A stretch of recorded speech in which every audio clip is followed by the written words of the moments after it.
ஒரு அடர்ந்த வண்ணமயமான காட்டில் சிக்கு என்று சிறிய பச்சோந்தி வாழ்ந்து வந்தது. சிக்குவுக்கு தன்னுடைய சொந்த பச்சை நிறம் பிடிக்கவில்லை. அது எப்போதும் மற்ற அழகான உயிரினங்களை பார்த்து அவற்றின் நிறத்திற்கு மாற முயற்சிக்கும்.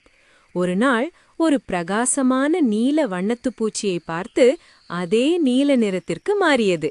அடுத்து ஒரு சிவப்பு நிற பழத்தை பார்த்து சிவப்பாக மாறியது.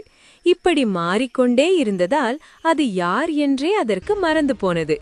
திடீரென ஒரு ஆபத்தான பருந்து வானத்தில் வட்டமிட்டது. மற்ற எல்லா விலங்குகளும் தங்களை மறைத்துக் கொள்ள ஓடின. சிக்கு தான் கடைசியாக இருந்த பிரகாசமான சிவப்பு நிறத்திலேயே இருந்ததால் பருந்தின் கண்ணில் எளிதாகப்பட்டது. பருந்து அதை நோக்கி வேகமாக வந்தது. பயத்தில் நடுங்கிய சிக்கு தன் சுயநினைவை இழந்து இயற்கையான அடர் பச்சை நிறத்திற்கு திரும்பியது. அந்த நொடியில் அது அமர்ந்திருந்த பச்சை இலையுடன் அப்படியே ஒன்றிப்போய் மறைந்தது. பருந்து ஏமாற்றத்துடன் பறந்து சென்றது.